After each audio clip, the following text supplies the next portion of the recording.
کر میدان سے بھاگ رہے، کیا برابر ہے؟ یہ برابر ہے؟ تو اب جب یہ خاتون گئی ہے تو اس وقت تک پتہ چل گیا رسول اکرم زندہ ہے. رسول اکرم نے تسلیت عرض کی اس کے شہیدوں کی. تو اب اس نے کہا یا رسول اللہ میں چاہتی ہوں کہ ان کی میتوں کو، لاشوں کو لے جاؤں گھر، باقی دفنانا چاہتے تھے احد میں. تو اب اس نے اونٹ پر یہ تینوں کی لاشیں. اب یہاں پر جب اس نے کہا کہ میں تیرے بھائی کی لاش دیکھ آیا ہوں، تیرے بیٹے کی لاش دیکھا ہوں، ایک نے کہا تیرے شوہر کی، تو یہاں پر حفیظ گندری کہتا ہے نہ بھائی کا، نہ بیٹے کا، نہ شوہر کا خیال آیا، رسول اللہ کیسے ہیں، بس لب پہ یہی سوال آیا. تو اب یہ خاتون جب چاہتی ہے کہ اپنے شوہر کی لاش کو لے کر جائے تو اب اونٹ چلتا نہیں. جب دوبارہ احد کے میدان کی طرف تو اونٹ چلتا ہے، اس طرف اونٹ چلتا ہے. تو پوچھا یا رسول اللہ کیا بات ہے؟ تو کہا جب یہ آیا تھا تو کوئی دعا مانگی تھی یا کچھ بات رہی تھی؟ کہا ہاں، اس نے کہا تھا کہ میری لاش بھی میدان کو نہ چھوڑے. تو اب کہا کہ اس کو پھر یہاں رہنے دے. تو اب بتاؤ، ایسے صحابہ کو مانو کہ جو ثابت قدم رہے، جن کی لاش بھی میدان کو نہ چھوڑے. صلوات پڑھ رہا ہوں.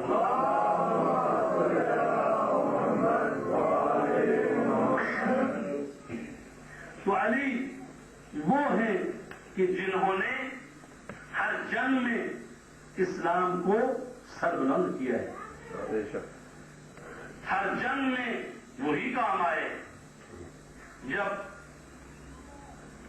6 ہجری میں مسلمانوں نے معاہدہ کیا، جس کو صلح حدیبیہ کہتے ہیں، تو اب جب معاہدہ ہو گیا تو اب معاہدے کی شکل بات ایسی تھی کہ بظاہر کوئی بھی لاؤبالی سا، جذباتی سا انسان دیکھ کے تو لگتا ہے ایسا ہی ہے.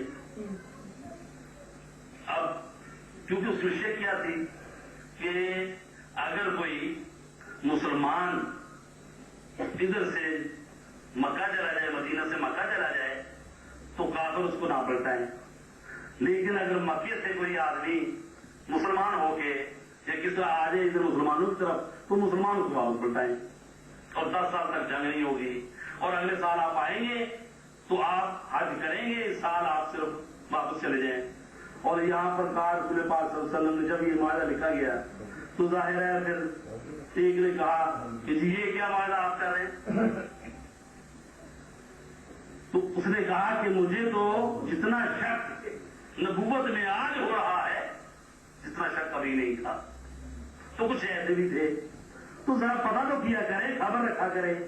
یہ تو نہیں ہے کہ بس آل ہی و صحابہ ہی سب ٹھیک ہے.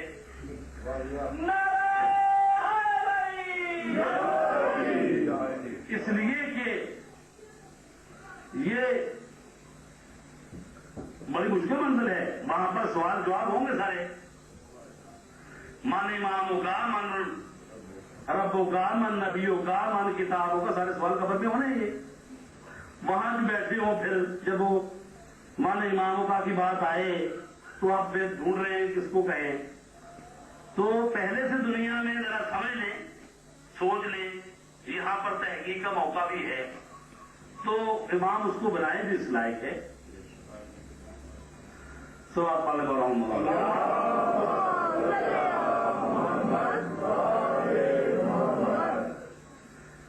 تو اب جب سمجھوتا ہو گیا تو قرآن اس کو کہتا فتح مبین، کیونکہ یہ سمجھوتے کی وجہ سے آگے مسلمانوں کو موقع ملا ہے. تو پھر اچھا جب یہ سمجھوتا ہو گیا تو یہودی جو تھے خیبر کے، انہوں نے سوچا کہ اب وقت ہے کہ لگتا ہے مسلمان کچھ کمزور ہو گئے، اب سمجھوتے اس قسم کے کرنے شروع ہو گئے ہیں کہ لگتا ہے کہ اب کمزور ہے. تو لہٰذا وہ چاہتے تھے کہ اپنی جلاوطنی کا بدلہ لیں جو مدینے سے یہودیوں کو نکالا گیا تھا. اور پھر یہ جو سب کٹھے ہو کے جنگ خندق میں آئے تھے، یہودی بھی ساتھ ملے ہوئے تھے، وہاں بھی انہوں نے مار کھا چکے تھے. 5 ہجری میں، اور یہ 6 میں یہ معاہدہ ہو گیا. 7 ہجری جو آئی تو اس میں یہ جنگ خندق ہوئی ہے. مجھے تھوڑا سا آج جنگ خندق کو بیان کرنا. سلوات والے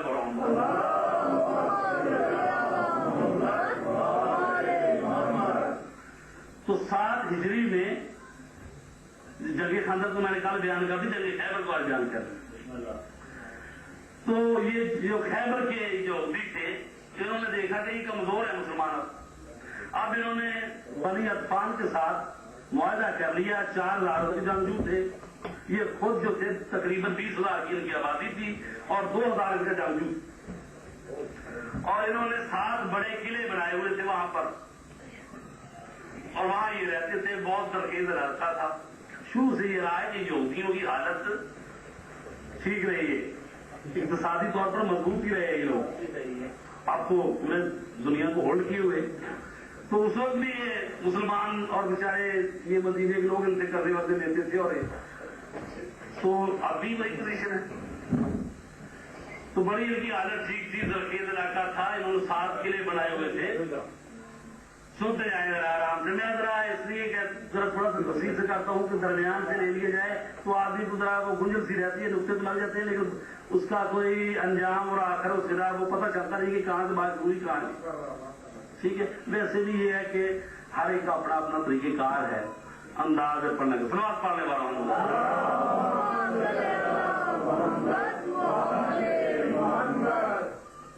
تو اب انہوں نے سوچا کہ مسلمانوں پر حملہ کیا جائے.